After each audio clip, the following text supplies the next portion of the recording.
And we don't choose in our current society, in our current world, for somebody in the middle, the most equal person, to come in and look at both sides and be an observer of all politics.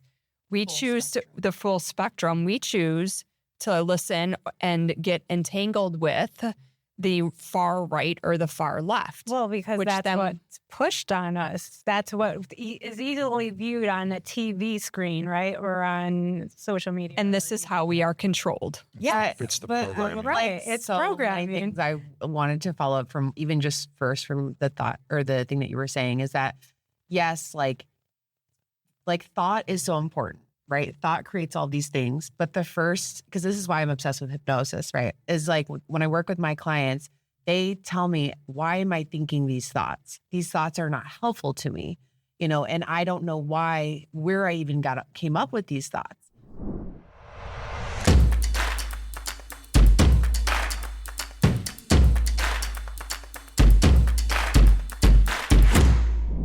Hey guys, thanks for tuning in to another episode of Remember You. In this one, we get pretty deep about the Law of One and the 12 universal laws, which actually I believe is 13, and you'll hear a little bit more about that. So open your mind, become a parachute, and let's see where this brings you. You'll learn a lot if you keep your parachute open. Hey, so welcome back to Remember You. I'm Christina Olson with our co-hosts here. Today, we're going to talk about mentalism and the law of one and how everything interacts together. Open your mind, think outside the box as we talk through some of these things, and put the judgments aside. There's a lot of information and a lot of things you can learn that we'll dive deep into. Enjoy. Awesome. So the universe is mental. Christina, you want to go into that? Well, yeah. When we think of mentalism, we think of how did we get here, right? So everybody's always wondering about like, what's your passion and what's your purpose? Wait, backing up. I got to ask for the basic 1, 2, 3. What is the definition of mentalism? Like, what does that even mean? I think means that we're living in a mind. Okay. It's a concept. We're talking about a spiritual concept. A spiritual concept of mentalism that really all of this is just in your mind. So I'll add to that and just kind of how do you use that on a day-to-day basis? Thought is everything. Mm-hmm. You don't do anything or create a result without thought, either conscious or unconscious. And that's what's interesting to think of thought as a spirit, because it's all in our mind and no one gets to see it. Right. Right. So if we're thinking a thought and we're creating something like the creation of the world, and it all started with the mind and then speaking it into existence. So we have to first get it into the mind. So just the thought that mentalism or thought is spiritual. Exactly. So what the idea here is that our God, whatever gods you believe in, is the mind that had the idea that brought nothing into something. Mm-hmm. And so what exactly does that mean? An easy one that I've recently heard was the chicken and the egg. Which one came first? Both.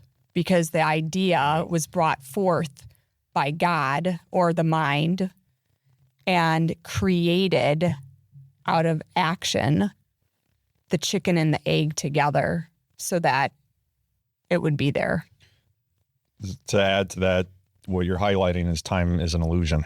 Mm-hmm. There is no what came first because they all exist at the same time. And this linear experience that we have of reality where I'm at 1 year old and now 38 years old, this linear experience is just my consciousness, my awareness flipping through pages that already exist in a book. And for the listeners, think of it this way. There's been like these fleeting scientific evidence of lizards where we cut the lizard's tail off, and in the certain photography, you can actually see the tail still there. Yeah. Because it's still there. Phantom limb. And it's a different time and metaverse that is the tail's part of that lizard. I love this. Yeah. So glad we're talking about this. One other thought to add to another layer is I actually just did a webinar, that girl who's amazing, Em on the Brain. Yeah. She's a neuroscientist. She's like a Gen Z neuroscientist who dropped out of her PhD program because she was so fascinated with how obviously the mind and subconscious mind work, and was able to get like off of all of her ADHD meds, like all of like the depression things, chronic illness, basically just using the power of her mind. And she understands the power of the mind from like a very like scientific perspective and like her training. And one of the things that she was specializing in was in these labs where she was working on measuring how people's eyes work. And one of the concepts was about how your eyes perceive light and like essentially how your perception of reality is, as human beings, is completely limited to our current capability of like perceiving light. So like certain animals see completely different colors, completely different, textures. And it kind of makes me think that it, like, immediately my first thought when hearing this in this like awesome little class that she had was just like, what else from a frequency perspective are we not able to see, hear, feel, and touch? Just because we don't have the technology to even measure it. It's kind of like the same exact concept. Yeah, exactly. And I think too, if you even take it a step further with your eyes, we talk about all these vibrations, and each vibration has a vibration of color. And this is a whole nother like law, right? The law of vibration, which we can get into. But if you think about that, your eyes are perceiving the vibration at which you are currently operating at. So the fact that maybe I can see something, but you can't see something, is because I'm vibrating at a slightly different vibration than you, maybe up or down. And the same with the colors. So interesting. So in the idea of mentalism, or the concept of mentalism, is perception and awareness to be able to see ultraviolet light versus just our standard spectrum of light, right? And when we think about mentalism and the universe is mental, or this reality is mental, different dimensions are not like necessarily like height, width, length, and 3 dimensions, and then time, the 4th dimension, and then 5D, the 5th dimension. It's really about higher levels of awareness. So as you raise in the dimensions, 5, 6, 7, 8, 9, whatever it goes up to, that's your level of awareness, perceiving things. Even though I'm in this physical reality, I can tune into my spirit, and I can tune in and go beyond time and be in a higher dimension, even though I'm still in this 3D dimension. So your eyes, your senses being kind of just perceiving 3 dimensions, you can see beyond that with the 6th sense. So your perception, the way you see things, how you see things, it just expands. This is how you elevate and go to higher dimensions within this mental universe. So then we have to go back to, how are we thinking? That was hard stuff, wasn't it, Trick? I know, Trick. Our producer's having a meltdown. We're trying to play it cool. We just acknowledge it. Yeah. Just No. Lean in. Yeah. Just don't throw up on the. She's okay. All right, Michelle, drop some heat. Yeah. So what I think is what we need to focus on is what thoughts are we thinking?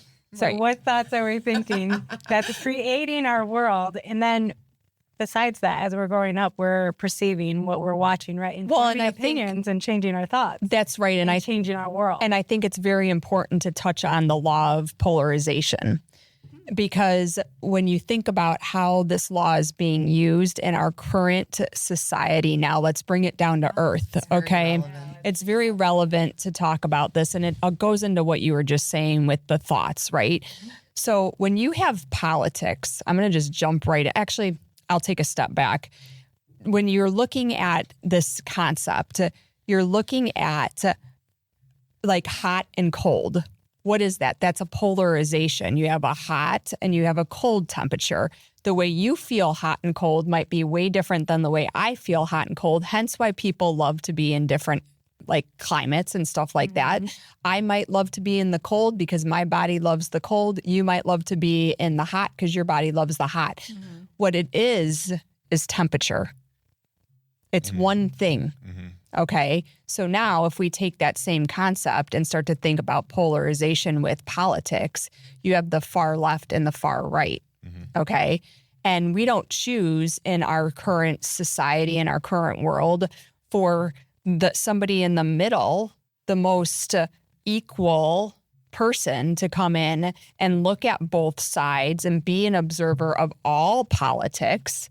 We choose the full spectrum. We choose to listen and get entangled with the far right or the far left. Well, because that's what's pushed on us. That's what is easily viewed on a TV screen, right? Or on social media. And this is how we are controlled. Yeah, It's the but programming. Right. It's so programming. many things I wanted to follow up from even just first from the thought or the thing that you were saying is that yes, like thought is so important, right? Thought creates all these things, but the first, because this is why I'm obsessed with hypnosis, right? Is like when I work with my clients, they tell me, why am I thinking these thoughts? These thoughts are not helpful to me, and I don't know where I even came up with these thoughts.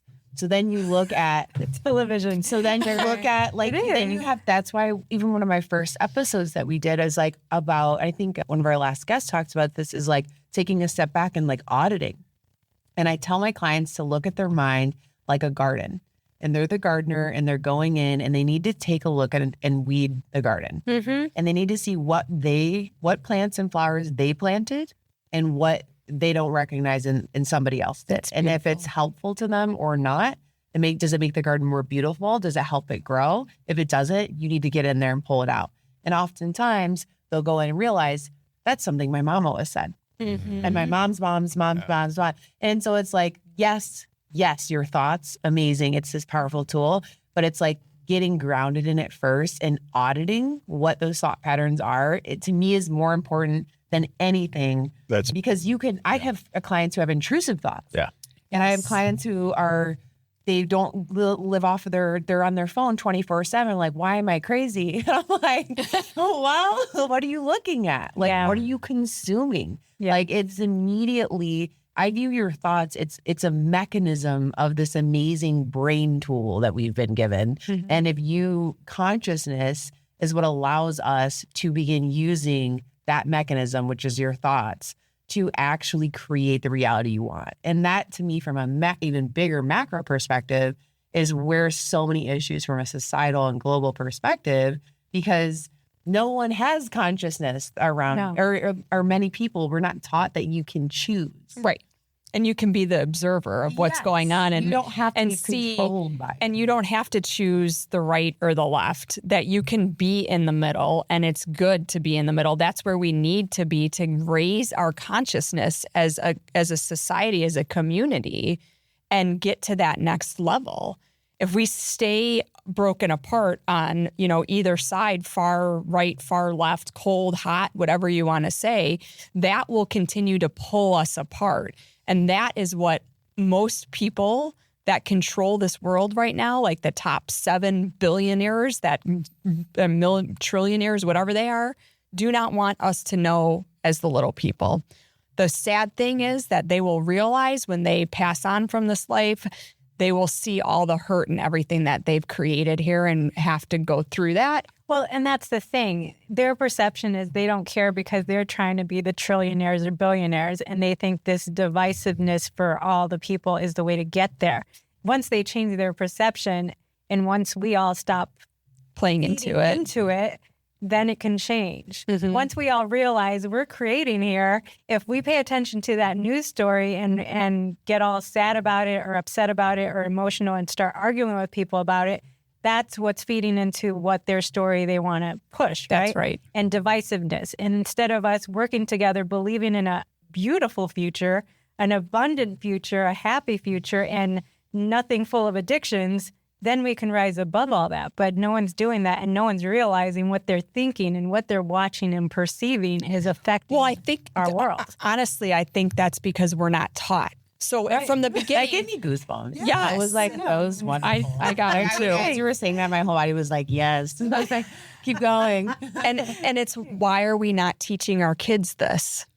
Right. Why are we not talking about this when they're 5 years old? When this is actually, they are moldable to learn these things. There's probably just a few people even understand that. Well, everyone else is zombies. We're thinking that we don't have control about our life. Mm-hmm. That any thoughts or anything we consume is going to affect our thoughts and our whole world. No one's thinking that. maybe a few of us are, but in order to change that perception, we have to have a discussion, right? So, right. You want to know the hack to winning at anything? What? It's by playing your own game. So there was, I just posted about this, and it was a story about me and my son playing spike ball. Love. He kicks my ass. Like, it was the first couple games that I taught him, and then after that, he just started just hammering it on me. And so Love that for him. Yeah, right. And he's talking shit, and we're having fun, and I'm competitive, but I'm having fun with him. And we were outside in my front yard playing spike ball one day, and I got my golden retriever out there. She's, roughhousing with us in between the game, and we're just having a great time. It's beautiful. It's sunny out. I'm spending time with my son, and he's slaughtering me in the game. But I was like, how can I change my perspective? Because I can't get a leg up on him in this game. Like, he's better at it. So the thought that came through my mind was saying to myself, all I do is win. And so I just kept on saying this. It's like the song, all I do is win, win. And good hypnotic mantra. Right? Yeah. And so every time he scored a point on me, I'm like, no biggie, dude. All I do is win. Doesn't matter. And he's like, what are you talking about? And he's Got like, into his head. right? So I started making a comeback in that way. But the true perspective was, I'm sitting here playing with my son in the middle of a day while everybody else is working their ass off, and I got a business that's thriving, and I got everything in order, and this is like, it's beautiful, it's sunny, I got my dog out here, I'm healthy, I'm spending time with my son, and it's like quality time. I can't lose. Yeah. Even if he beats me in this game, I'm still winning. Right. And so I've always thought this in certain ways when it comes to politics and the corporations and the oligarchs that are running the show that are trying to get you embedded into their game. You don't fight fire with fire. You play judo. You flip them on their back and you play just a different game. So if they're all going left and getting into this party and doing this thing, that ain't my scene. I'm going to go over here and do my own thing. That gave me goosebumps. That's right. And that's the whole thing about like not watching the news. You can make a choice to not watch the news, and you're not playing into that game. And you know what? All those people who believe in a World War III, they can go have their World War III, but I am not playing into that game. I'm going to have my world over here. Peace, love, Yes. and joy. Like, let's create that. Mm-hmm. Michelle and I were talking about charities the other day and how it's like breast cancer awareness month or whatever awareness month, and you're bringing attention to the very thing that you don't want. Yes. Right. I was thinking about that, putting these on. I'm like, am I bringing this? Yeah. It's like you got good intentions. Right. Yeah. No, go finish. You got good intentions, but like what I wrote this down. I was like, what charity would I invest into? It's peace, love, and joy. Okay. So what would that look like? Let's invest into a sanctuary. Let's invest into an outing that brings out the youth in you. Go for men, it's going paintballing or hunting or something like that. But it's like you're investing into something, call it charitable, whatever you want. But now you're creating and living through example, not the thing that you're trying to prevent, but the very thing that you embody, which is health, vitality. And let's bring awareness to vitality. Let's bring awareness to health. Let's bring awareness to youth. Let's bring awareness to time being an illusion. And that this whole this whole experience here is all meant to just get you. What we've created in society is pay attention to me. Look what I'm doing. Buy into me. That's the McDonald's. That's the fast food. That's the news networks. Yeah. And they're go ahead. I have like, it's just so good. It's so good. But the one thing that before I forget, it's actually a quote from Mother Teresa. Yeah. I learned, maybe when I was like 10 or 15, like it just always stuck with me is that one of the biggest things that she was always known for was not ever being like anti-war, but pro-peace. Yeah. Yeah. And so it's like the energetic concept, like even just feel how that sounds. Different. I'm pro-peace. Yeah. Versus I'm anti-war. It's like it's there's completely different. Completely different. There's still like I'm anti, I'm against, but it's like, no, like I'm for peace, I'm for harmony, I'm for balance or whatever else. And there's just such an energetic shift even hearing that. But I wanted to also piggyback on what you're saying about the consumerism. So I newly lived downtown Chicago, and I absolutely love it because it's like I am in the Matrix. You are deep. And I'm like, this is a video game for real. And so like I like can see like the effect because there's so many people around. There's so many like I love and hate the term like NPCs, but it's like, and there's all these different things that you're seeing all the time. And one of the things that is mind blowing as a hypnotist and someone's like obsessed with like subconscious work is just like the like way that we are just bombarded at every single turn and corner to buy, to consume, to like, it's just like you have to wake up to get out. Like you in this point in time, things 10 years ago, I was telling Jordan, I'm like, I can't believe this is legal. Like, I mean, it's every single corner you turn on is selling to children, like products, you know, it's like, I'm just talking about like, you're saying like McDonald's or, you know, toys or like things that you need. And it's like, once you get to this point, because I even get to that point where it's like, oh, I really want this because I do like nice things. Like, there's nothing wrong with that. But you get to a point where you realize it's like, why do I think I need that? So like, Is ask it really yourself, you? is that really me? Like, am I being influenced? Like, what is telling me Most like in such a deep level? It's like to a cellular point. And that's like, it's just so much more obvious and apparent in that like super high, you know, high population area. And so many people, like you were saying, are just walking around. I saw someone walk into a freaking pole the other day. They're on their phone. yeah. I was just like, remember- Jesus H. You're like, wow. Well, that hopefully woke them up. I was just like laughing. It was just such a like metaphorical thing. But And then you wonder why people are so focused into their phones. Why is that a thing? Why can't they just look up to see where they're going? I love walking around and just like observe. I like put my phone in my backpack and I'm like, this is entertainment. Like, it's a zoo. no, and it's also like the beautiful day and there's like beautiful buildings and like amazing things like also to enjoy. And it's just like most people aren't. Everybody's hypnotized. Yes. The majority of people are not critical thinkers, not thinking for themselves. They're in this hypnotic trance, and then you got junk food that's dumbing them down even more. It draws down your energy and your frequency, and it's like you're trying to get out of a hole that just continues to break down and get deeper and deeper. And then you're around people who are doing the same thing. Then you have this opposition around people that you quote unquote love. Mass hypnosis. Yes. And it's like trying to break free from that. I'm amazed that I broke free from a certain programming, and it's like I was so entrenched into these systems and this way of being. I think too, though, it's like, and for the listeners to just bring it back to you, it's about like, where is there no judgment for you? So when you're talking about like junk food or alcohol, or we were talking about like porn addictions before this, who set those boundaries up for you? And there's this like polarity again of like, you know, too much porn or too much junk food and none.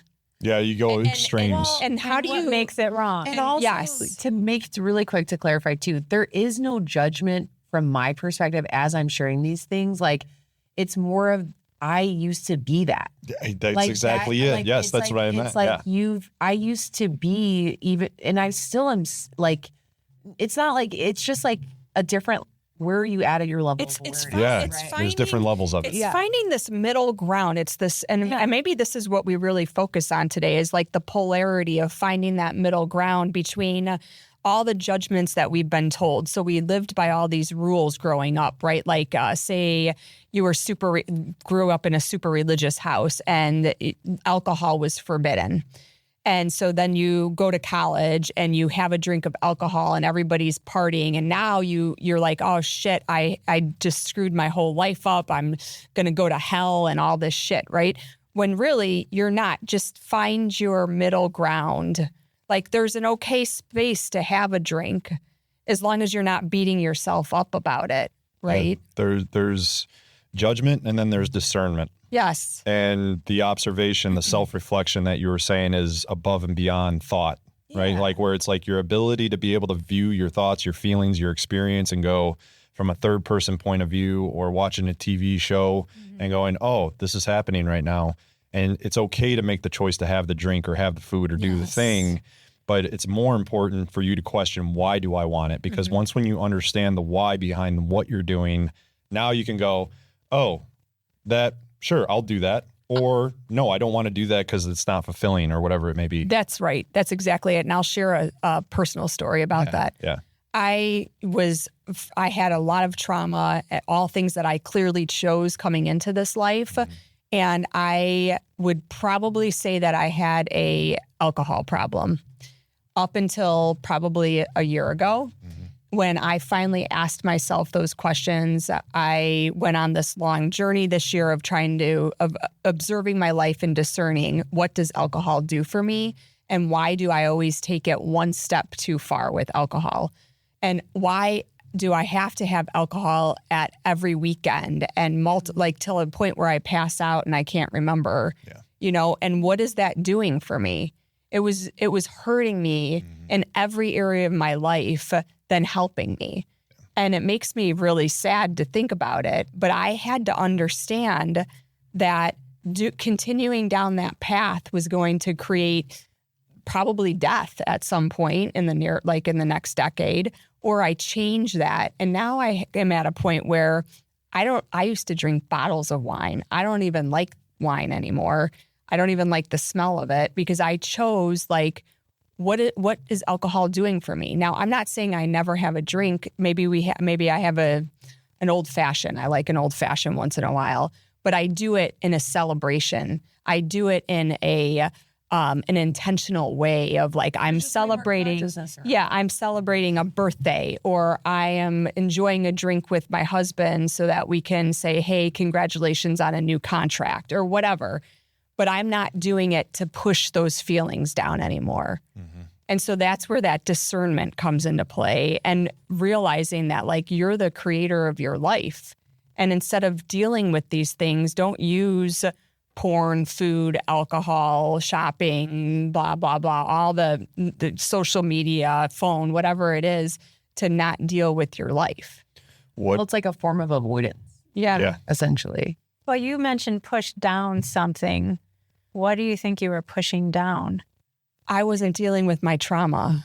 I had a lot of energy issues where all the trauma I was holding it in my body because the more that I've learned about these 12 laws of the universe, the more that I've learned about different modalities, hypnosis, I wasn't letting the energy move through my body. And so I wasn't dealing with all those traumas and letting them literally I needed to let them go and realign myself with the light and love that we are, the joy, all these higher vibrations, because this world is so dense, it will literally push you down and it'll stay in your body. So back to the mentalism thing and the law of one, right? We're all from source. We're all made in the image of God as people perceive it and talk about it. And you are me and I am you. And this judgment is this self-sabotaging action and frequency thought pattern that continues to just bury you and put you into a corner or a box, whether you're extreme left or extreme right. You're judging the other side for not having the same views. And it just starts to pull and create division when source is bringing us together. Yeah. And I think about this, what's the one thing the enemy can't do? They can't love us. They can't love themselves. That's why they're acting in the ways that they are acting. So the judo move, when they're going left and I go right and I'm not even playing their game anymore, is to love thy enemy, is to truly see them as a reflection of me. That's beautiful. Yeah. Right. And so now you look at the worst of the worst. And I saw this, one of the hardest things for people to deal with is pedophilia and how horrific that is. And there's a couple guys that I follow that focus on saving the kids. And that's one aspect to it. This one guy was speaking on a podcast and it resonated with me with the idea of charities. What are these guys preventing? This abuse to children, right? Trafficking and all this stuff. They're focused on the trafficking. This guy helped save the kids, but what he went is a step further and he goes, I want to understand why these people are doing this. So it goes to understanding. It's going more to the root. You need to heal the people who are hurting people. That's right. And if you believe in multiple lives and reincarnation, those pedophiles that are hurting people were probably at one point the kids being in a different life. So you actually come up with it's like, okay, I'll give it another example too. It's if I am a white person that just hates on black people, in another life, I was a black person hating on white people. So this, and this judgment is coming out just like an addiction to say, hey, you got a trauma, some unaddressed things that you need to address. Back to the pedophilia, the guy who was with the anti-trafficking, and he was talking about why he needs to understand why these people are doing this to fix the problem, because he was saying a victim is going to go one of three ways. They're going to heal and they're going to move on. They're going to be extremely deliberate about saving people, and number two. Or number three, they're going to cause more pain and actually create more victims, right? And he's like, I want to get to that third group and figure out why they're doing it still. And this is where you can go to this is one of the most extreme situations where you could easily say, put a bullet in their head and just end it. No. But this is, again, we are all a reflection of one. This is not convenient where I love this, love, joy, and light only when it's convenient. And this is where people get caught up in the wokeness or waking up, is it's when it's only convenient, because you go down, you as you rise, you have to be more honest with yourself. Well, the question I wrote down, one second, and I think this is really important, is does the mind blow itself up? And that's what you're talking about.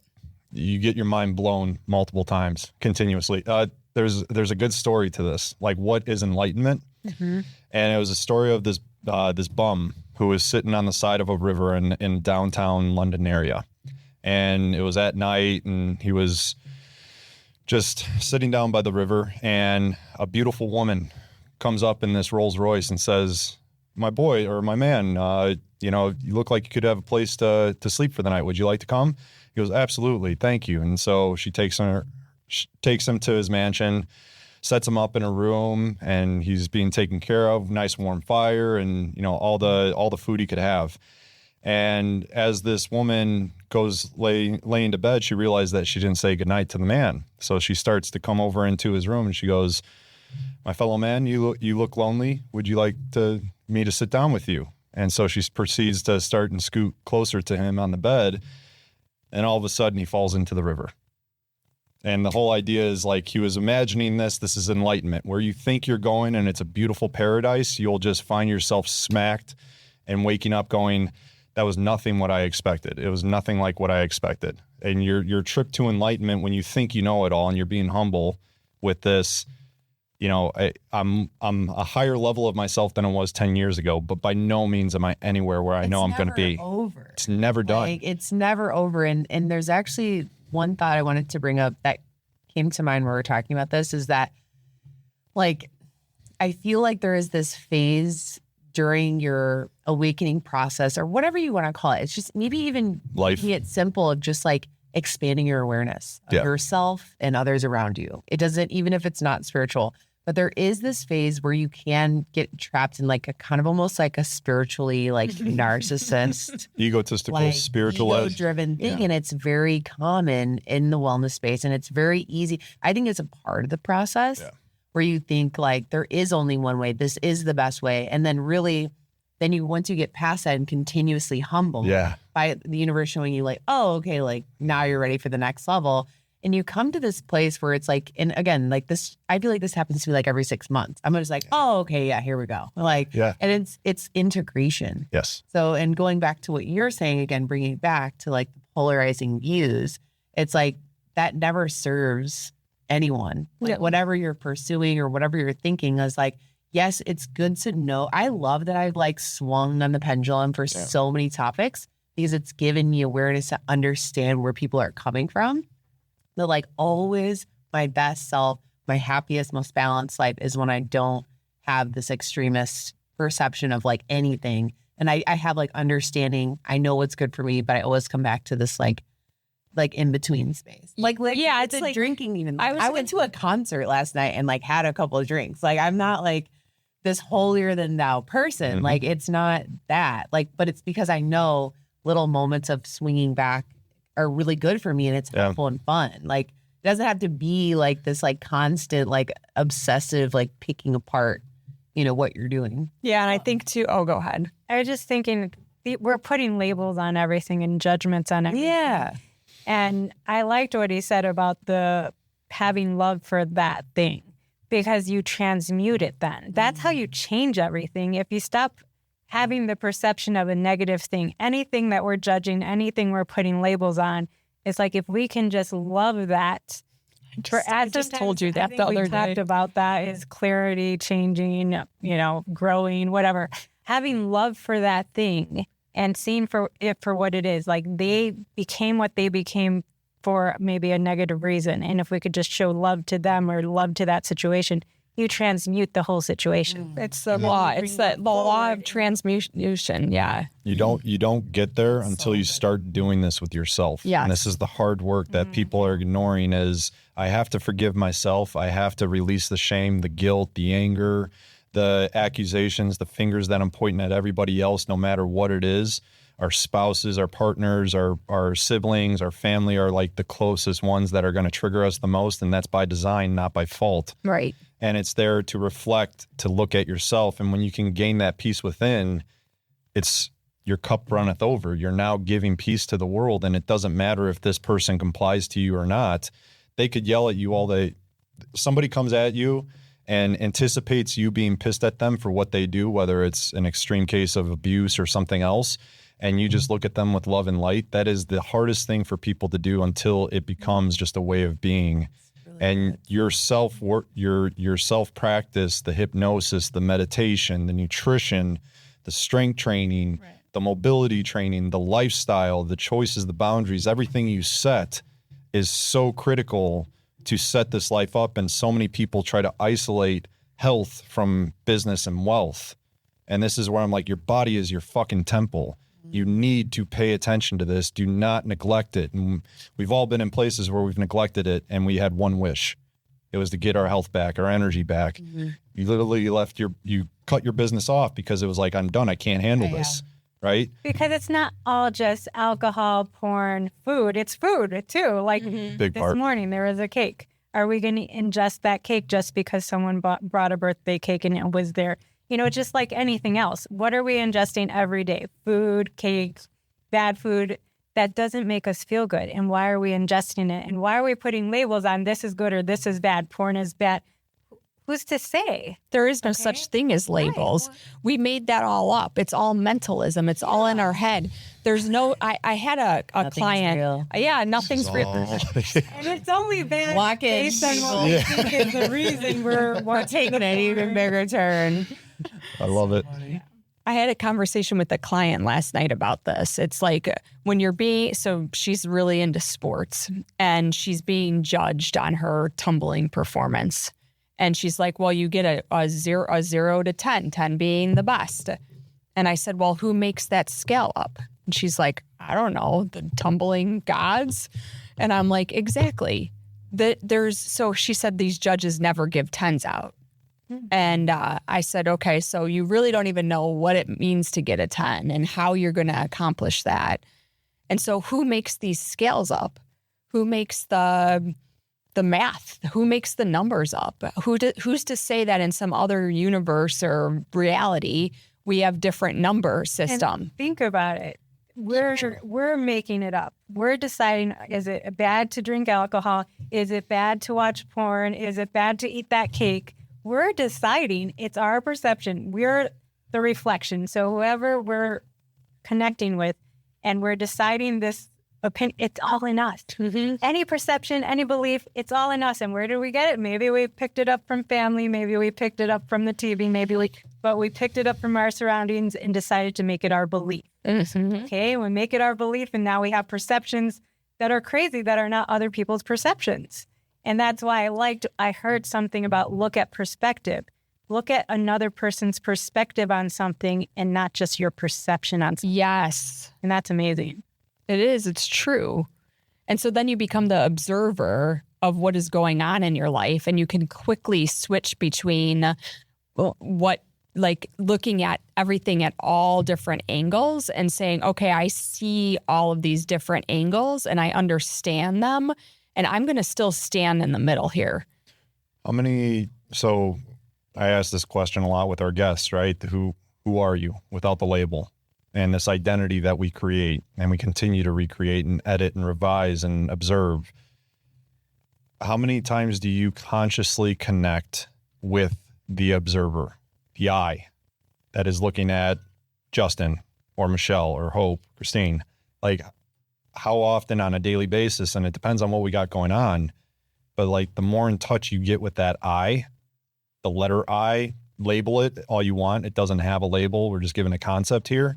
But the one observing the observer, like stepping back. It's like I was talking to Michelle today about, a frustrating situation. If you can, that draws energy from you. Can we share this? Okay. So she was talking about this morning, having a conversation, and this person was just draining her because he was talking at her. Right. And it was just like a half hour of just spitting stuff out when she didn't have any room to share, or she was thinking about, like my mind is going to solve the problem because that's how my mind works, is how do I solve this problem? And maybe that's not even something that person wanted me to do. It was just listen and whatever, not do anything about it, just listen. But my mind is not doing that, and I don't know what to do because I don't have a chance to ask what's the role I'm supposed to play here. And maybe I'll stop working in my brain of I need to come up with a solution to this problem. And so then I realized I was drained and I needed to take a nap. And I'm like, is it that, or is it other things that happen during the day? Because I'm like, what the hell? So hold on real quick to just give the cue here. As she told me that, I was like, you need to step back and look at this as a TV show. You don't get drained when you're watching a TV show. So observe yourself, the me, the identity, Michelle, listening to this person and noticing the frustration, the anger, the drain, or the neutrality, or the gratitude, or the appreciation that this person is in front of me and alive and well, or the empathy, because I used to be there. Like you talked about, Hope. It's like you look at these people and go, I know where you're coming from because I've been there myself. And I know people that are even further past me look at me and they're like, I get, like I used to be where you're at. Yeah. Like there's always levels. There's like always different levels or whatever. But one thought that came to mind really quick, my dad actually taught me this really young, was when you're in situations like where people are coming to you, and that is just like before they even start just asking, are you looking for advice or just for someone to listen? Yeah. And like I used to be like, why are you telling me this? I'm like 15, because it was just like, because we're natural, him and I are so similar. It's like, I have the same thing where it's like someone tells me something, like there's a problem. It's like my way of love is like, we're going to fix it because I don't want to see you in pain. And that's like my love language is like, I'm not, but then oftentimes you could be robbing that experience that someone needs to go through to like grow or whatever else.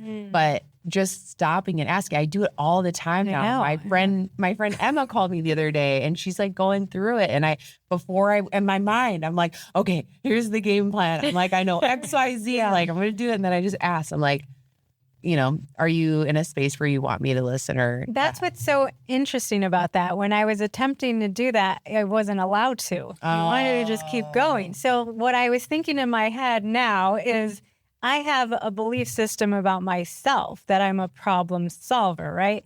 And so if I have this belief about myself that I hear things and I want to solve them in my head, then that's what's going on in this situation right here when I don't even need to be that for that person. You see? Yeah. So it's about me still. It does. It goes back to kind of like, who are you question, right? It's your title. So just in like a company even, right? Where we all work in companies, whether we work for ourselves or we work in a big corporation, but you title yourself and then you sit in that perspective as that title and you accumulate all these responsibilities that you put on yourself.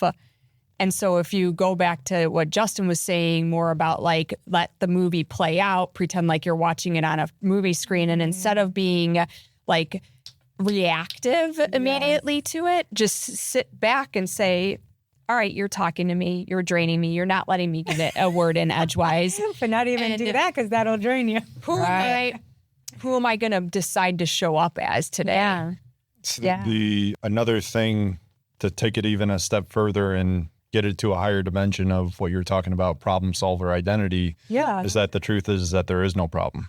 Right. There's only get to that level because I have this mantra. My partner used to say, "Don't fix the blame, fix the problem." So that's in my head, right? And then it seems like that's my persona in my relationship when it shouldn't even be. I don't need to fix anything. And There's no problem. And what I love about this group and our cohort here is that there's always an acceptance to a higher level of things, where it's like, I talked to my son about this, and it's a process, but like if I mention these types of things, like, hey, there's no problem, only a situation. And he's like, what? It's the same thing, whatever. And I'm like, but I'm like, I love him so much. right? But it's like, so and so you just have to allow that and just I go, deeply okay. relate to him. Like that's like attitude where it's just like you're kind of like how my dad was. It's like you're instilling this like amazing wisdom. It's gonna be so good. It's planting seeds, because my dad was the same way. I'm like, dude, you're crazy. Like these things that he would do, and now I'm like, I'm even deeper than him into this stuff. The other thing too, we're talking about like labels and so identity, we're creating attachment to this identity. And the more we attach to this identity, the more selfish we get. So the more I got to be this way, or if you do this and threaten me, then you're impacting my identity, and this is me. And now you're threatening everything that I built. And this is the ego chomping at the bit going, I need to survive. If you don't fight back, then this is going to cause me to die. Whatever fear you have related to it. Id Yeah. in identity. It's the one keeping you safe. Yeah. Or it's actually hurting you, right? Paradoxically. And this is that everything you're talking about with judgment, discernment, and seeing both sides. It's if you can see the paradox in the thing you're focused on, realizing that it has to both exist and doesn't need to exist at the same time. Now you're in a place, you're on that razor's edge of being able to just be and have no, it's not that you're indifferent in a way that you don't care. It's just that you see all angles. So like when I was a kid, my dad had the big old camcorder and he would do home videos. And there was a home video of me where like I scraped my knee after riding a bike or the big wheel, and I'm crying like it's the worst thing. And he's just taking the video. He's not doing anything. So I go immediately to my mom who's gardening, and she looks at it and goes, "You're fine." And I just go, okay. And I stop crying and I move on. But it's like, it's because of that parental awareness that being that you'll survive, you're fine, right? It's not the thing that happened. It's the reaction to what happened, which ultimately determines the experience. So, I mean, they talk about this with kids, and you're going through the childbirth hypnosis thing where it's like from what I understand, like we're innately able to swim, but then we teach through the fear. Oh my God, don't go there. Don't go in there. Or we're projecting the fear of being in the tub by themselves and they're going to drown. It's that fear that projects and creates and instills into their DNA. And we're programming ourselves from the womb beyond. Well, it's like 1 to 8, I think, is like you're open. it's like you're completely, You're open source. you have no belief systems. You're like literally this new being. Like, what is everything? Like, Could you imagine taking a baby and just the mind that it's thinking and then creating everything that it thinks? Like, it would be cool. Well, it's just like, it's actually That's fun. what we're doing. Well, no, that's this is the consciously. It's kind of like when we were doing that phone call when I was in my kitchen and we were like doing some manifesting together. What I do is I try to pretend like I'm a baby, where it's like, I've never seen this before. And like when you're a baby and like when you're a kid, you don't have any shame of like playing or like being silly or like Getting we're excited. manifesting. Like, it's just like we're having fun. Like, we're just like making this up. And every time that you go to that silly, crazy place, it's like there's always like this like positive reaction from it because it doesn't have the constraints of your beliefs. That's so true. It's so true. It's like that's probably my area where I need to work on next is being playful, because I'm very like organized. I live in this like life. I'm kind of like you, like the problem solver. I'll take on as like the biggest challenges and I'll jump off the cliff to just get it done. But I have a hard time being playful. I think it's very normal. Like, I think because until even more recently, it's like as a certain age, you got to grow up. You know, it's like this program, you know, and it's like, don't get me wrong. Like, you can have like responsibility and like structure and all these things can coexist with playfulness. Well, and it's so like that, but there's not been a lot of models. no, there isn't. And like I was in my son's room and you had shared that really cool song, like that light song. And I was like, listen to this. This is the best song. And I'm in there dancing. He's like, Mom, what the hell? What kind of drug are you on? And he's like, leave me alone, because he's so not used to that side of me. Yeah. But it's fun. You could develop it and like continue to expand and test it out. And it's just kind of like, it's silly. Like, it doesn't have to be anything. And it brings so much. Like, there's even studies now about how people learn. And when you incorporate fun and playfulness while learning a new concept, it like locks in 1,000 times. I don't know the statistic, but it's like, it's natural. It's like it becomes more imprinted 10 times easier, and you learn 10 times faster because it's not this like, okay, you know, memorize this. Yeah, memorize this, which like works to an extent, but it's like we just haven't had that as an option from like I think a societal perspective. Yeah. But I think we still need to go back to, I am everything and everything is me. So you can't say you don't have the joyful side. You're just saying you don't because you're not using it for some reason at certain points. Yeah. It's like the rate of the rate of acceptance is the rate of results that we will get. Like if I accept that, okay, this self-identity of like, I'm not playful, that's a cue. That's an opportunity to go, oh, trigger. I just caught myself limiting myself. Now what do I need to do?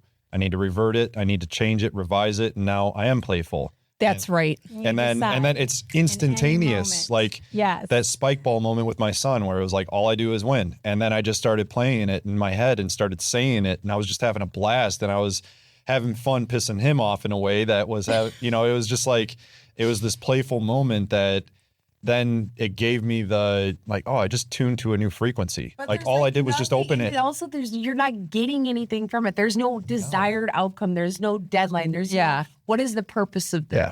And that is something that like I think is so lost. And specifically, like I relate to what you're saying is like even we were talking about creating content on social media.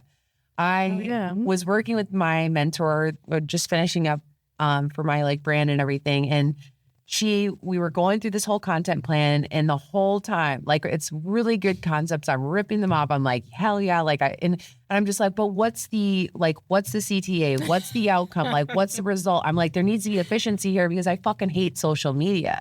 Like there has to be like a return. And she's like, no, like this process is you transitioning into the new identity of being a creator. She's like, you have to create sometimes just to create.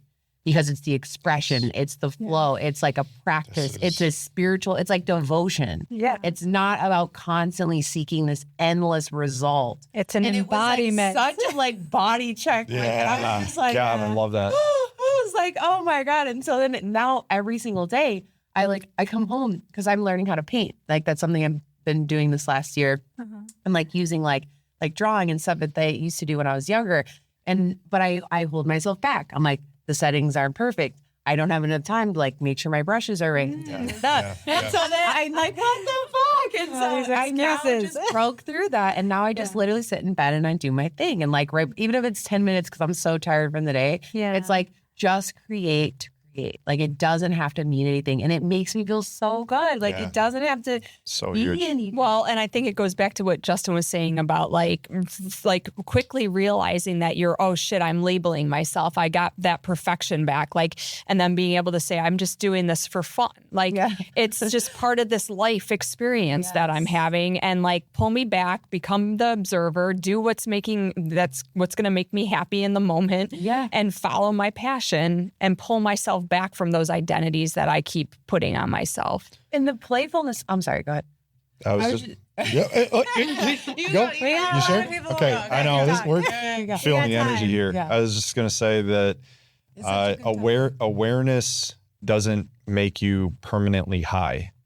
It makes you rebound from the lows way faster. Yes. So it's like, it's not about feeling the trigger or not feeling the pain, avoiding the negativity, not feeling anger, not feeling jealousy, not feeling judgment, but it's polarity, the law of polarity. You get that hit of negative, whoop, and it's not judging like negative was bad. Thank you, negativity, for putting me into a positive sight or perspective.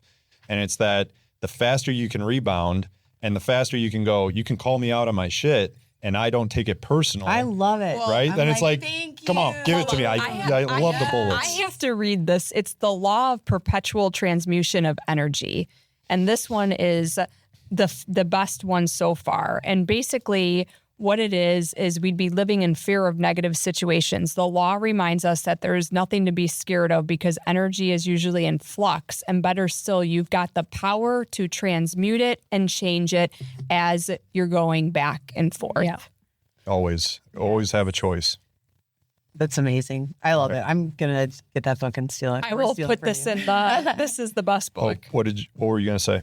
Well, two things. One was just like, I really loved how you were kind of saying like we have this choice of like what we're consuming and, you know, what we're taking in, because that is what's going to dictate our thoughts. And ultimately, another layer to that I work with my clients a lot is like your thoughts create your emotions.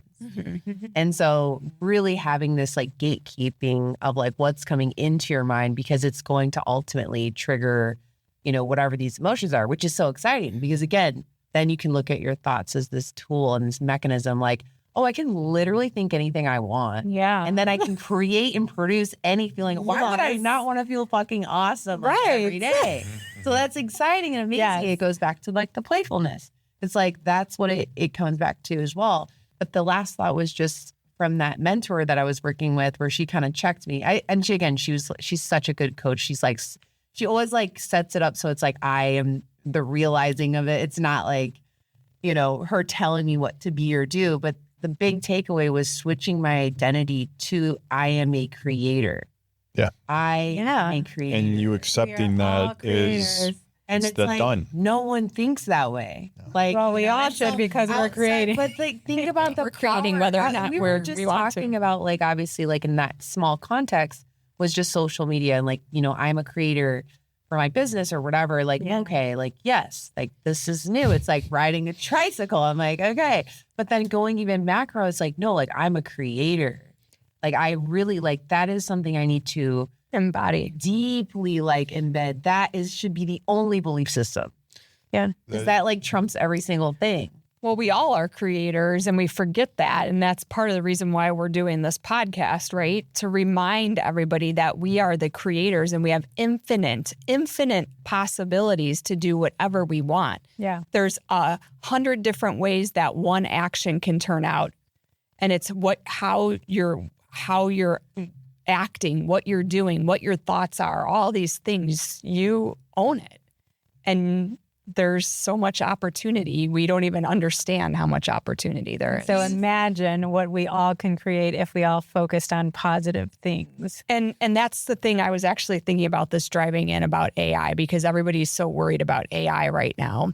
And if we start to change the way that we're worrying about AI and start thinking, well, maybe this is the mind's idea was brought down to us to help us get over some of these thoughts and then get out of the chair of sitting at a computer all day coding and get out to the world, because maybe the mind realizes that the world needs more creation, more ideas, more different things. And maybe nature needs some love from humans right now. And so AI is getting us off our butts and onto a creative plane. And so if we think of it that way, there's infinite possibilities to make this world so beautiful, full of love, full of peace, full of hope, because we get to use our hands and create. Why do we have hands if we didn't?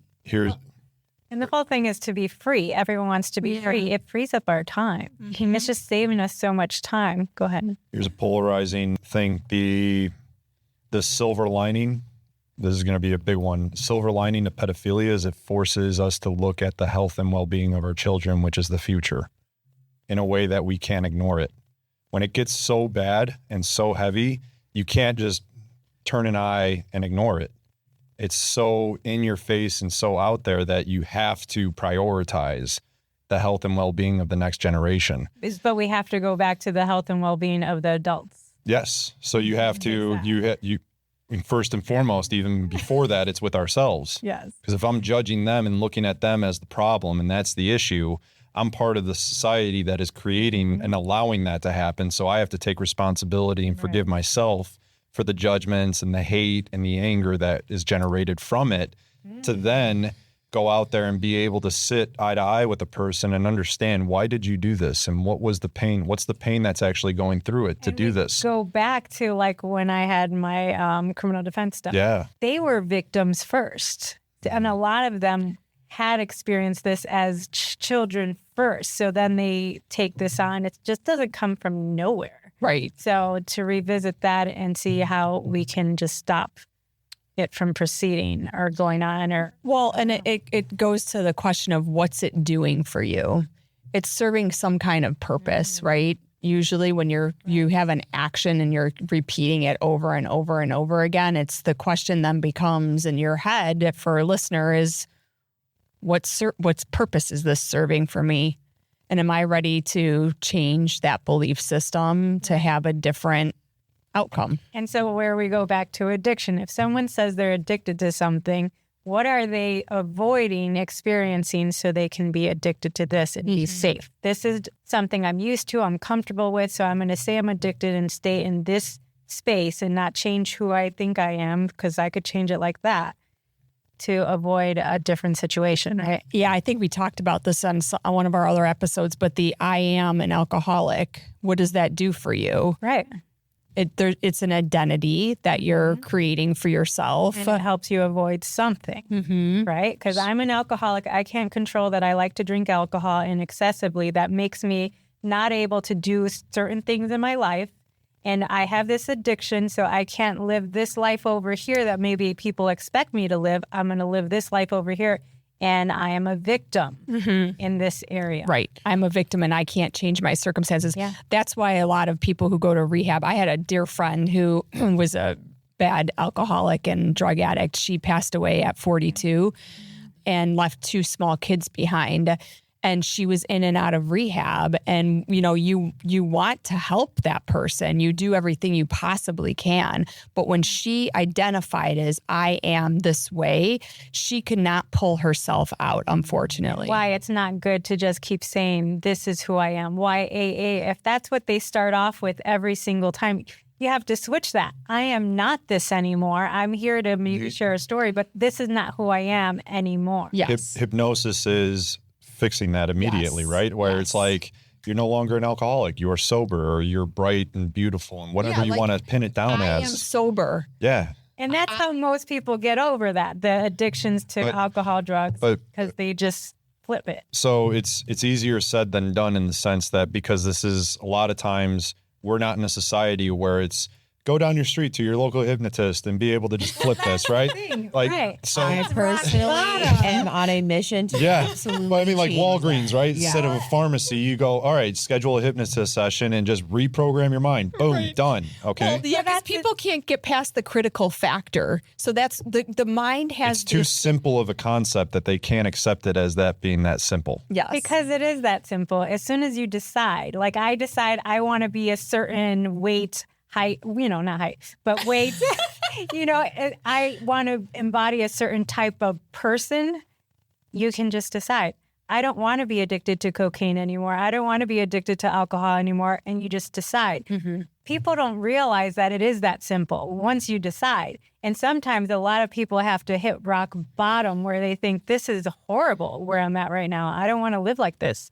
And then they change. Right. And rock bottom's usually when they come to a hypnotist or something, because they have tried every single other thing and they're like, I don't know, I can't do this anymore, or my health is in such bad shambles that I don't know how my hormones are interacting. Help me. And I'm at rock bottom. It's really great. You look like you're about to say something. Yeah, I was just going to say, like, adding to the addiction thing, like this uncontrollable urge that we experience and seems like it's compulsive is just a trigger that you have an unconscious trauma or pain or void that is not being filled by the very thing that you think is making you feel good. It's like sugar.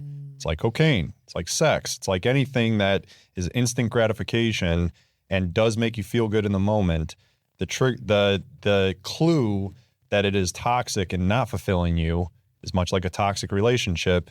is there's moments of highs, but man, there's a lot of lows that follow through with it. There should never be a low following something that fulfills you, such as God, spirit, self-fulfillment, boundaries that keep your energy in check. These things do not have hangovers. That's the truth. That's the light. That's the ultimate. What we're seeking here is creating alignment around the people, the information, the food, the how we celebrate and play, and creating more of that, because that just builds more momentum. Yeah. So being aware of how we feel after we do certain things, like whatever we eat, whatever we would do with someone else. Yeah. Self-reflect. Like it goes back to Hope's origin point of like thought, but before thought, become aware of the thought. Yeah. And look at it's a 24/7, 365 job or way of being, is a better way to put it. And it's like it goes back to what is it doing for you? Because we're here to relieve traumas and work through them so that we can transmute the energy and get to a higher level of consciousness. And so it's not about like just changing your mindset necessarily right away about I'm just going to use alcohol again because I know it, but it's about like, what's it doing and what traumas do I have to address and have enough courage to address to be able to let those traumas go and then change my energy, which then changes my actions and my mindset. So what do you two think is the way? I mean, how do you transmute, or how do you address the traumas that you're avoiding addressing? If you don't want to address them, what are you doing to address them though? And because I don't think therapy is the answer, but there's still an awareness and a verbalization or an addressing of this thing that's bothering you so deeply that you need to do something about. So I don't know, how do you think you're going to do that? To simplify and like kind of shotgun it or just cover the whole thing is the only truth is love. They say authenticity is higher than love. Authenticity is what we define truly as love, is what I want to make a point of. It's seeing all things and being 100% clear without judgment, without any programming, being completely and utterly you without apologizing or needing an apology from somebody. It's just pure light is another way to put it. So is it love? So we're looking for that. We're love of self and others, or it's acceptance of self. It's acceptance of self, which is call that self-love.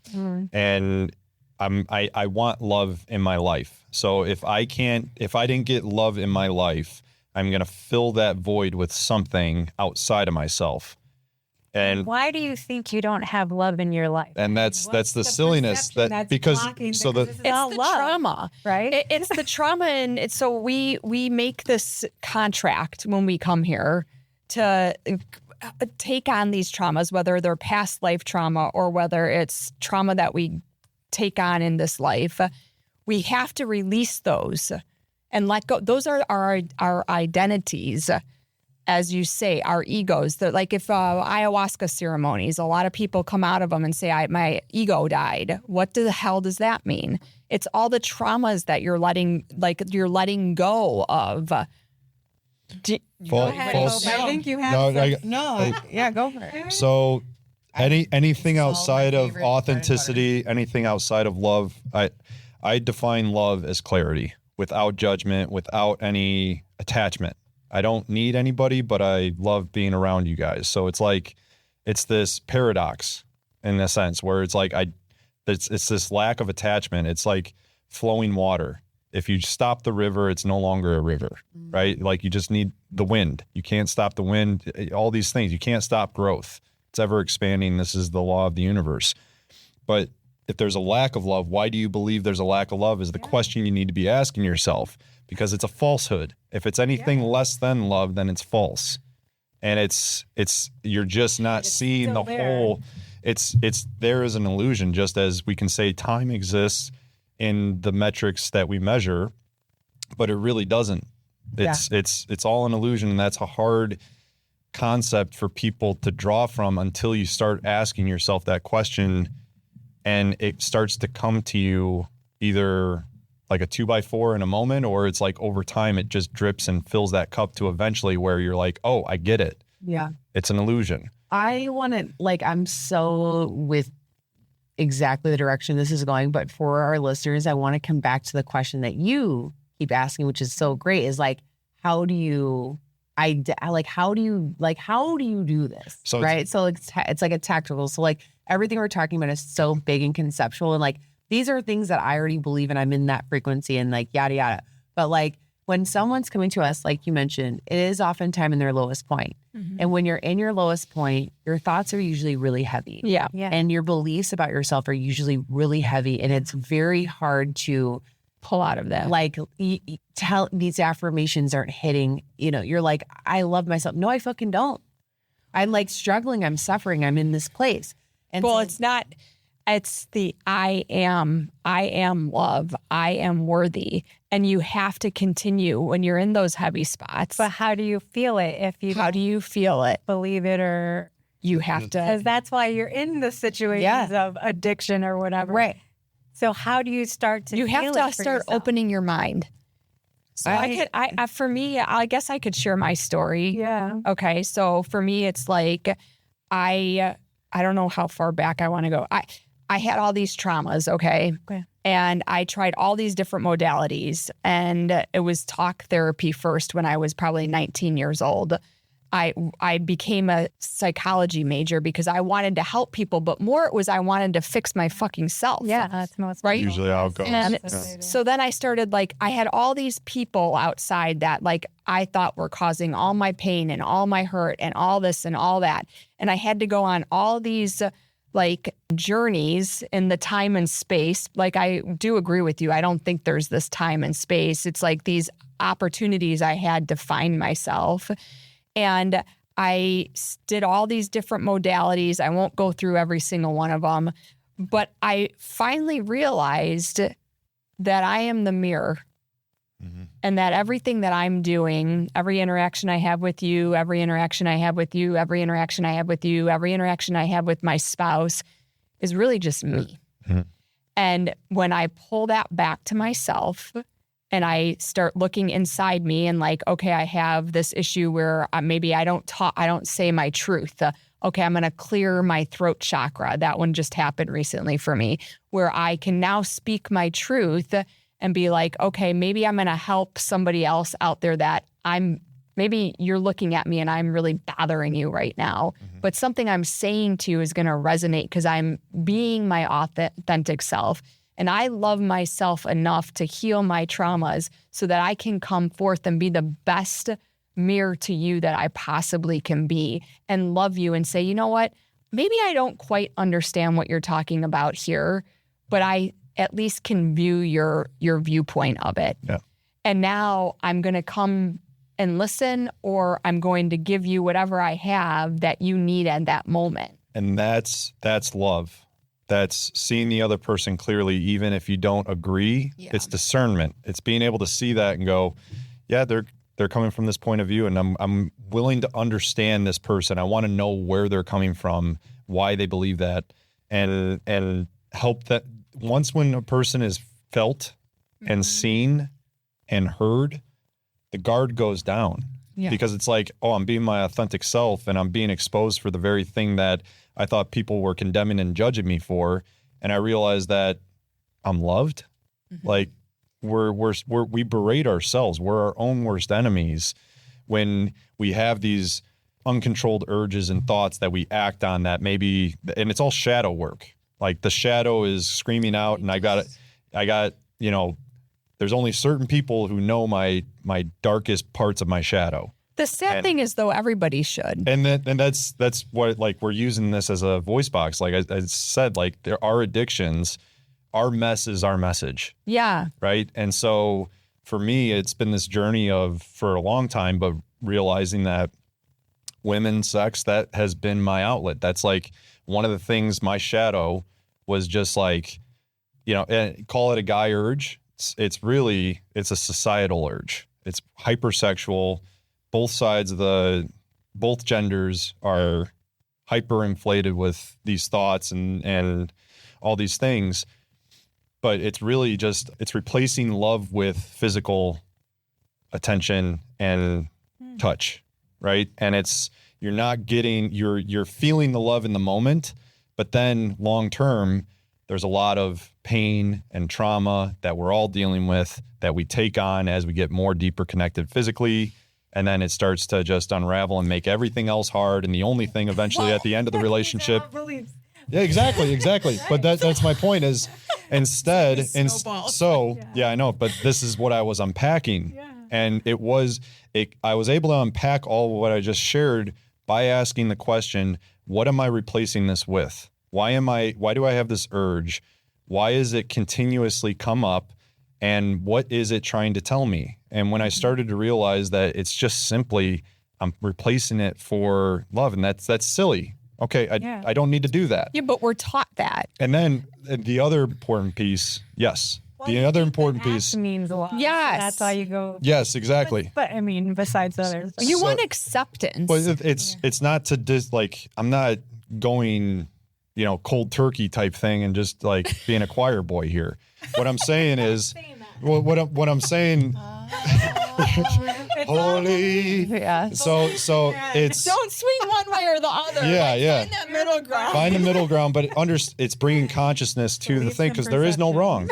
There is no wrong here. So it's bringing consciousness to, I know why I'm doing this and I'm acknowledging why I'm doing it. And now you're no longer have this unconscious hangover for why you're doing the thing that you do, whatever that urge is. And we're here to experience both the spirit and the physical. Mm-hmm. And this is what the breakdown of the word human is. Decide what you experience. And if you go, like I heard Sadhguru say this recently, where he was like, if you go too much into one bucket, this is where you start to get breakdown. And this is where so if you're too heavy in the spiritual aspect and disconnected from the physical side, you're going to break down. And same thing with the physical. Well, I was actually getting that way where I was doing like a lot of meditations and stuff. And like my head was like in the clouds. And one of my meditations, I was like, help me. Like, I don't know. I feel like something's off. And it literally showed me, you need to put your feet in the ground. And like, I got this vision of like, grounding, getting the nutrients out of the earth, put your hands in the earth and get more grounded. Mm-hmm. So there's this, it's back to the polarity of like, there's this heaven and this God, this mind, whatever we want to talk about. And then there's this reality of the world that we've created, and get grounded and take the right action to have that middle ground. And I want to make a point. The thing that I just revealed as to like the void that I'm trying to fill for the lack of love, or the lack of the toxic belief that there's a lack of love and I'm not able to fill it. You realize that that's a facade and that's an illusion. Mm-hmm. Love is the only truth, and I have it all right here, right now, and always. So now you go, oh, okay, what can I replace it with? And for me, it's been nature, where it's like, it's something I've always done, I've always gravitated towards, but now it's got like a whole different perspective, a different hue to the very same thing that I've been doing my whole life. And now it's like, it's replenishing me, it's healing me. And now I'm able to take a moment and go, okay, if I'm like hyper focused on the sexuality, I go outside, connect with nature, it just completely not numbs it. It doesn't numb it. It just transmutes it. It transmutes it. And it also allows me to just process and go through it in a different way. But I think you mentioned detachment before. So I think there's something deeper here, a form of protection. So, oh, for sure. Right. Yeah. So you can have sex and be detached. Yeah. And so if you're detached, how are you going to have the love, right? Because love comes from feeling safe with that person. Well, the law that goes into the law of gender, which we haven't even talked about, but it's so it's about finding, it doesn't matter what relationship, maybe it's nature, maybe it's a best friend, maybe it's a lover, maybe it's whatever, a family member. You have to find your middle ground of feminine and masculine. Yeah. And so that's what you're struggling with right now.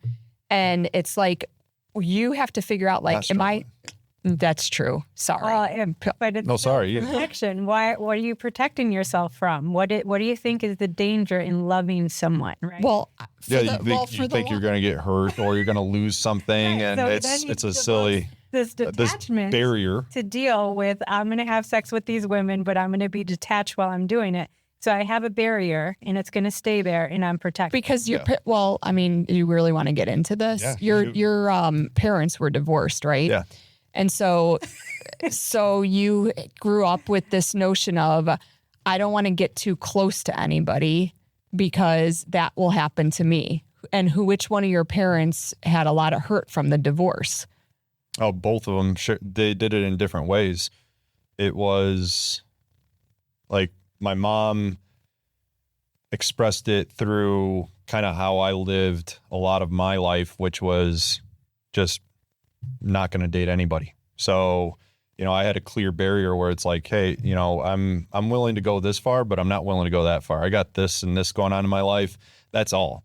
And I would set the table already. I would set the boundaries. Yes. And there was a specific outcome that you expected to happen. Yeah. And the only expectation that I had was take it or leave it, you know, and if it was in alignment, then it worked. If it didn't, then that was fine. But it was always surface level. But it was always surface level, and I was attracting the same type of hurt, right? The other people on the other side, the other women, were experiencing hurt in their own way, whether we knew it or not. We're just sharing the same traumas in a different way, or two sides of the same coin. And it's then when you start to realize, why am I doing this and what's going on? And you start to realize who was I. It's finally like you wake up in a room and you see the party going on. And you're just like, why am I here?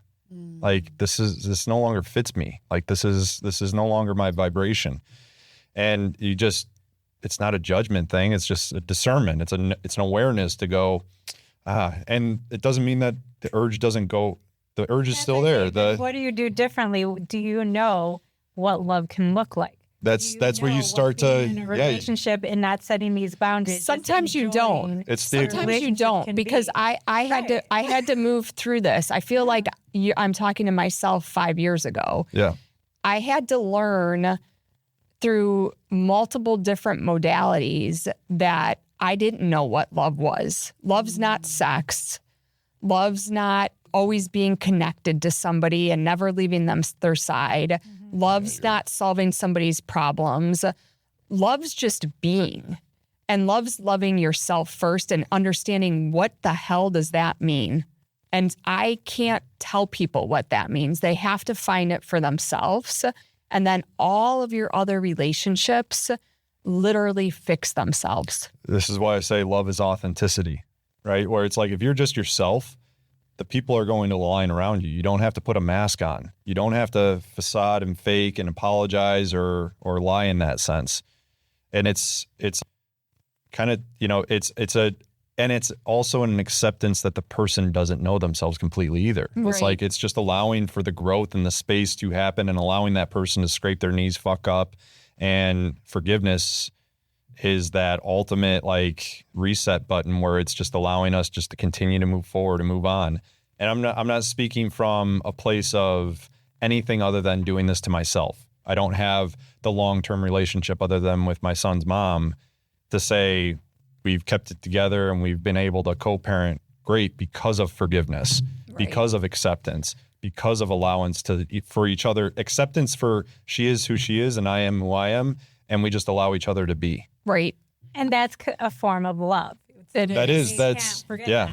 And so I think love is enjoying our lives, like being around the people we're around, because if you feel love, if you emanate love, you're bringing towards you people that you enjoy being around. Okay? So just embody the joyful feeling, why everything is feeling, emotion, energy. And if you could allow yourself to just be excited and love what's going on around you, you bring all the people that you're going to love being around. It's perfect. It's exactly what needs to be done, and cancel those thoughts that come that are negative, that no longer serve that purpose. You're just judging things that you don't even need to judge. This is love, right? This is love. So you can speak upon your experience with alcohol probably in the same way that I'm speaking about with sex. Is it's like enjoying the old fashioned, right? Like, you know, it's the dosage. Yep. And it's the time, the space, the setting, the intentions. Like, there's intricacies beyond the physical and just a glass to drink, right? And the same thing goes for any other addiction, junk food included. And television and screen time and work. All these are addictions that are filling a void that can never be filled with anything outside of yourself. That's right. And that's where hypnosis can literally flip it, like overnight. It can literally change just through awareness, because that's all hypnosis does. It is. It just opens you up, opens your mind. I love this saying, the mind only works when it's open. It's like a parachute, right? It only works when it's open.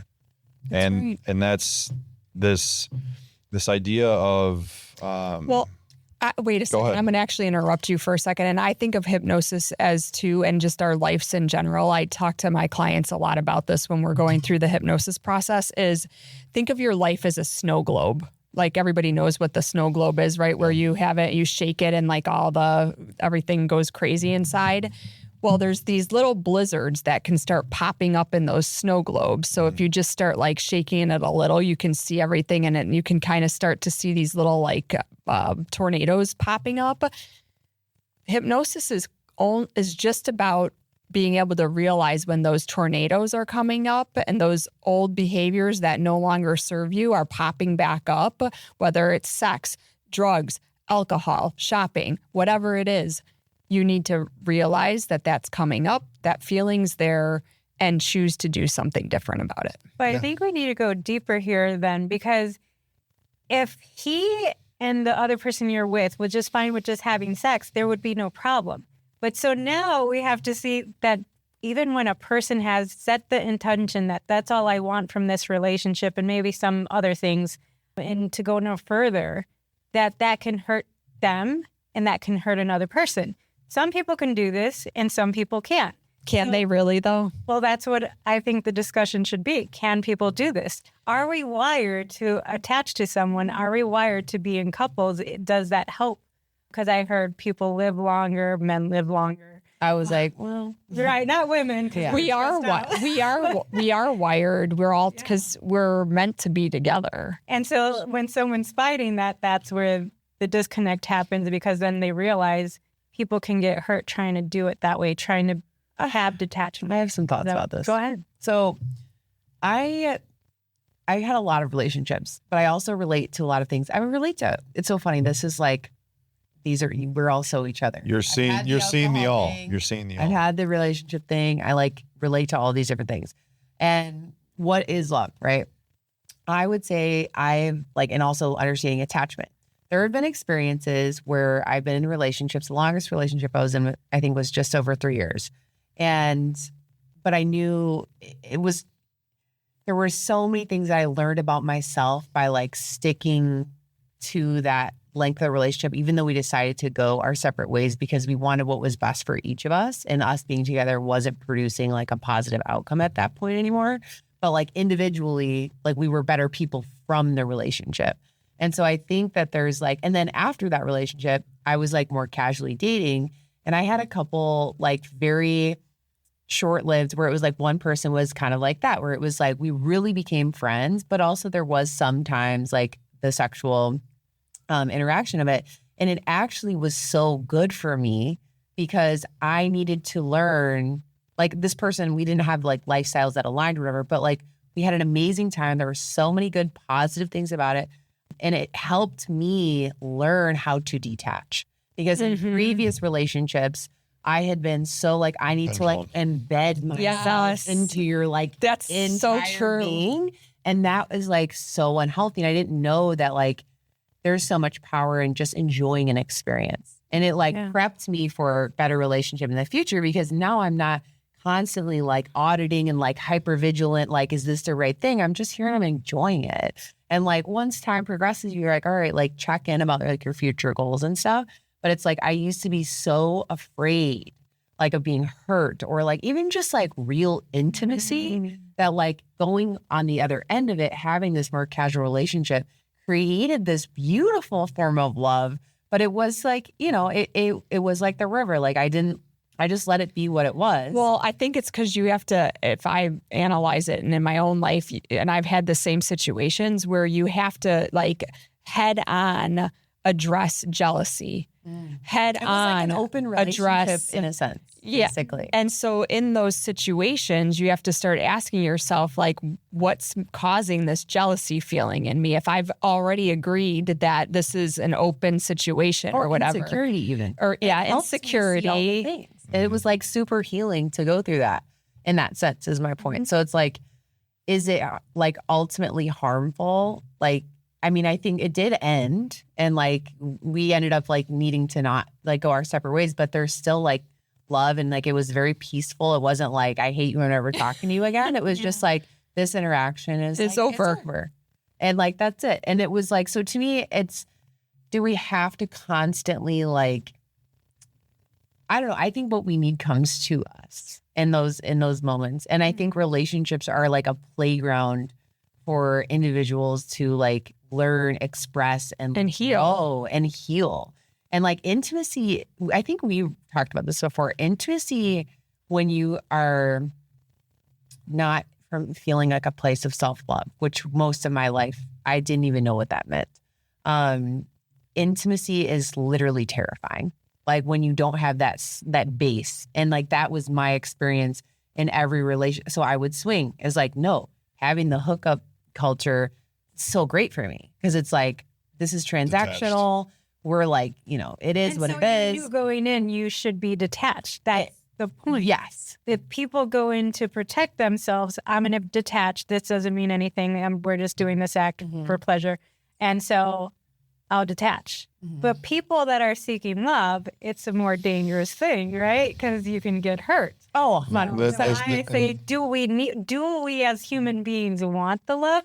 Because why couldn't you just have the detached relationships and be with someone that could be in that detached relationship and you both be happy? If that is possible, or is it possible? That's the question, right? I think that we can all relate to our upbringings influencing us to live the lives that we have lived. But at some point, then we can't blame the upbringing. No. right? But what I'm saying, this is my point.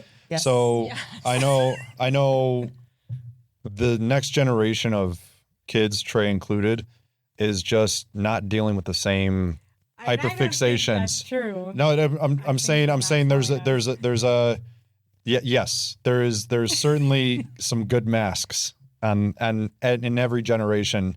Michelle's talking about, like, I'm saying that they're not hyperfixated on sex, and we've had a conversation about we've had conversations about how we see how they know how to hide it. Adults Right.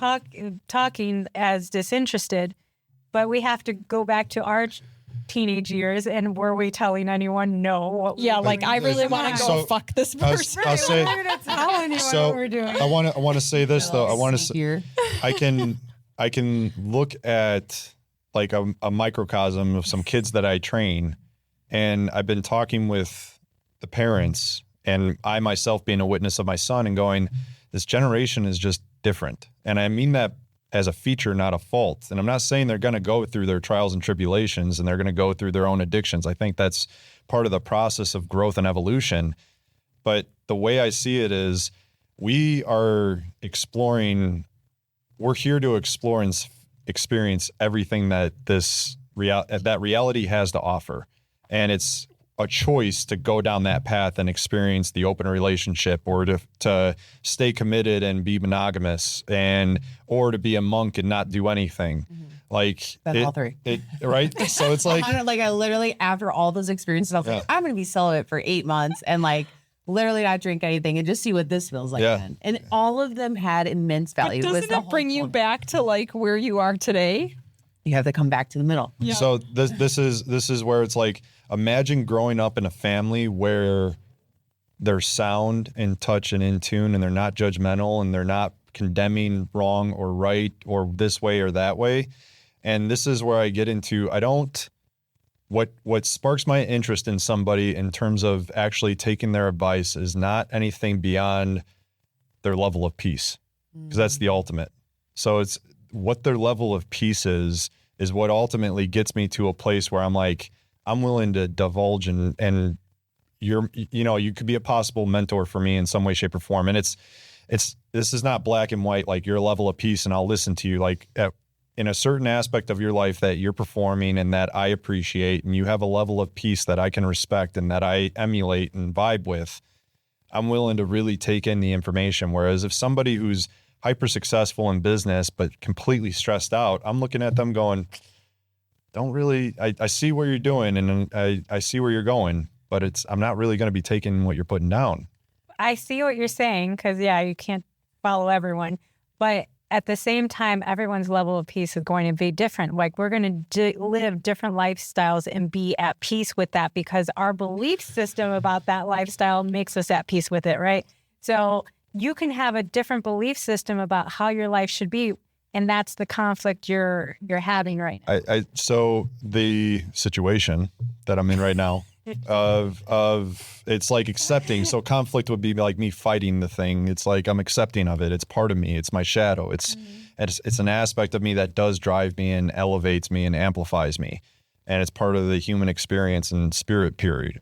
And that's what you like. You're a certain way of being, and then you have to work to get to another way of being that you think you want to be. Is that what you're thinking? It's all right. So if we attach a mission to this life, and it's to get to know ourselves, know who we are, and then by that selfish mission, we shine light on the generation ahead of us or that's coming ahead of us that we're raising, and we're showing them the light and the way of being, then you start to show them a different way of handling the same thing. So it's like as a simple, very pulled back view of this is like strength training. When I started training, I was 12 years old, training in my basement with basic weights and just lifting heavy shit. And then as I got into high school, there was a program that the coach assigned, and it was like, we were again, just kind of lifting heavy shit. And then when I got into college, I started training with a trainer, started getting a better idea of what I was doing. And then I started working with strength coaches and mentors. And now I was like, wow, this is a completely different level to the same thing that I've been doing my whole life. And this, is it going? It's really bright. Yeah, it's really. Right now, so I don't know what that means. But back to the point of this evolution, if I knew back then what I know now, I would train different. And if I had the mentors and the example in front of me going, hey, I know you got it in you, but translate it this way and you're going to get way more results. And so I experienced excitement with strength training like I never did before. And I look better at 38 than I did at 28 or 18 because of how I know, because of my awareness. Me too, right now, because I worked with you, but we can't go back and say we should have, would have. No, I'm not. It's no regrets. But it's no regrets. Why we're doing this, right? It's more about like the idea appreciation. And as you raise your consciousness, as you open your mind, as you use your parachute, as we bring these children into a different way of idea appreciation, our consciousness rises as a collective. Yeah, it's exactly. Yes. And so rising tides raise all ships. And so what Hope, her adventure and craziness and awesomeness that she went through, the generation that she's guiding, it's not that what she did was wrong or right. It's more clarity on what you want to do. So make the choice or not make the choice, or come up with a different idea. Get really clear. Right. You're going to be really clear on what you want to do a lot sooner. Like my son he's animation, YouTubing, dialed in on what he loves doing. At 14, when I was still trying to figure out what I wanted to do. And, it's like there's more clarity. We already have the seed planted within us. It's just if it germinates, gets fertilized, and there's less weeds, to your garden analogy. Yeah. Mm-hmm. Well, and I really totally followed that entire journey of what you were saying, of like wanting to have someone give you kind of like this blueprint. It's like, hey, there's an escape hatch over here where you can get to where you're trying to go quicker. But at the same time, going on that path and that journey, there was probably so many things that like you actually needed to go through for you to like get to that place. But the other thing I wanted to add too about the relationship thing to close that loop of kind of what we're talking about is that if we can, or like programming the future or like, being a better guiding light, it really does go back to really understanding as young as you possibly can and embodying a true feeling of loving yourself. And like feeling safe, growing and expanding and changing, and not like, and being okay with like truly who you are and living in that vibration of authenticity, because then relationships, there is no risk. Right. When you're in a relationship and you truly love who you are and you get to a place where it's like, okay, maybe we aren't aligned anymore, walking away doesn't feel like a sad ending. It's like, this just, it's a beautiful transition. The whole thing about relationships is that no matter what, they will always end. Yeah. And so how you transition, the way that you do it, whatever happens, do it with love. And that's the most important thing. I'll say this, a reframe on that is they will transform, they will evolve. Like it's always, it always exists. That's the definition of existence, right? So it's like, it's always there. So, and that's another topic for another time. But what you were talking about, Hope, with self-love, there's a prime example of this. There's a book called Summerhill by A.S. Neal. And we've talked about this before, where it was this principal who started an academy where you had kindergartners through 18-year-olds living all in one place, self-regulating themselves, and all because he set up an environment where they were free to express themselves. They weren't judged. And he really made an aim to understand every child. And he had a track record to turn a kid who got kicked out of school for bad acting and acting up, problem child, gets shipped out to this academy. And within 6 months, they turn around. And his philosophy was, in every child is God. It's only when you try to control them when the devil comes out. And so when you get a child who's 1 to 8 years old and getting programmed self-love, and they're being guided by people who have self-love, what he found, these kids were living together, girls and boys, and there was no track record of pregnancies whatsoever because they weren't hyper fixated on something that the devil had to come out in them. Yeah. Right. So this idea of like sexual experience is there and part of this physical experience and spiritual experience. But the hyperfixation on it is showing that there's something missing or there's something off kilter. And so if you are brought up in a world, these kids understand nature at a whole. It just made me think of something. So basically what you're saying is this newer generation of children, they have a higher consciousness, which then makes being intimate and having the act of physical, sexual, that is more to raise, to have a child together that they can then bring into even more consciousness instead of an act of, I need you to love me. Yeah, like a trauma-based experience where, I mean, and I'm not saying like that's bad experience. It's, I'm doing this thing to fill a void versus the next generation is doing it out of love and expression. And then you create something beautiful. And now you create, we all were created out of love, right? But then now it's like it's the 1 to 8 years old where we're getting programmed by somebody who doesn't have the self-love within themselves. Yes. I don't know. I was having a hard time following with you, but yes. Right. So now you have this generation, and that generation is going to breed another generation. And this is the hockey stick curve. How we raise our consciousness. This is the hockey stick curve of evolution and consciousness, where it started off slow. It started off like gradually building up, but then just like Bitcoin, it shot up really freaking quick because of this mass adoption. And I do believe, I'm sorry for listeners who don't believe this, but I do believe that this generation of children coming in around 2008 that were born around 2008 till now, up until now, they have chosen to come here to raise the consciousness of this world. So they are coming in with less traumas.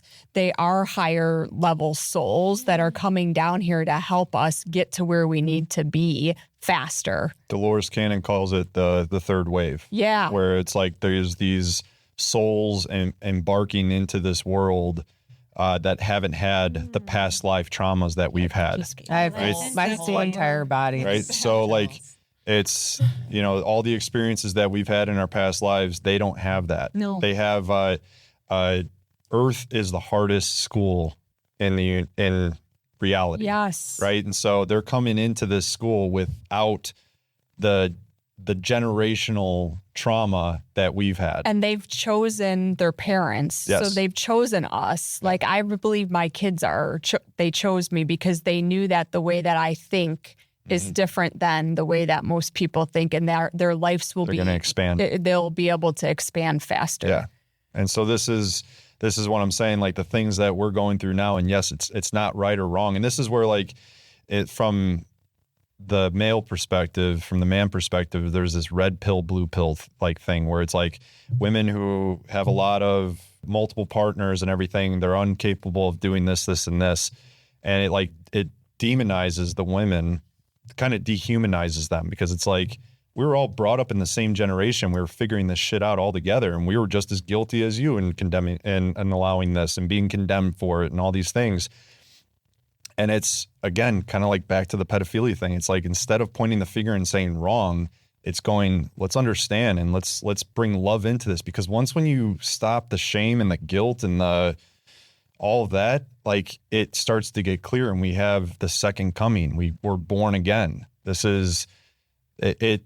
You don't go through this life without pain, without lack of awareness, or you go through with a lot of lack of awareness until you start to bring forth, what am I getting at? Bringing in awareness to a point where you can just see that nothing is wrong. Everything is meant to be. Everything I did was ultimately for the greater good.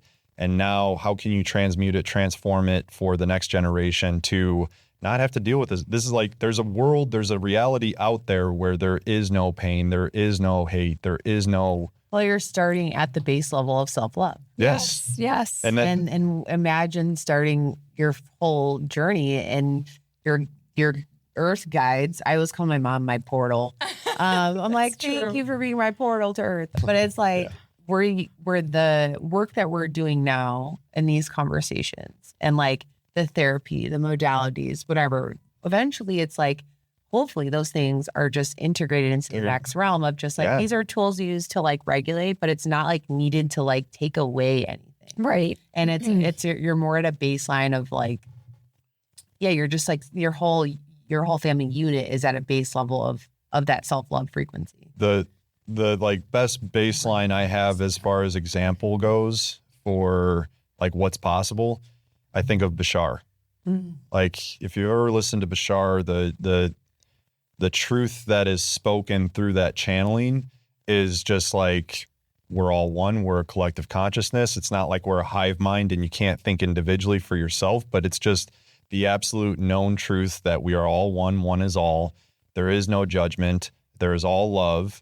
And people are asking, but what about sex? Like, how do you guys do that? And what's this world? And so it's a different realm, a different higher level of consciousness. And what they're saying is, the way I imagine it, like, imagine an orgasm and you just feel that way all the time, but without the attachment to it, where it's just like, this is your vibration. You're just rich and energized.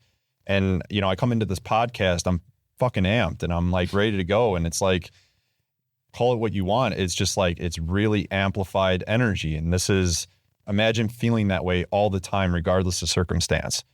And there's channels through that we can access. And we're accessing it now more than ever. I think what you're all saying is that we're reaching this enlightened level of being. So heaven on earth. So why we can feel an energy that high right now, because we're not focused on the physical, which is like the Matrix way of being, or the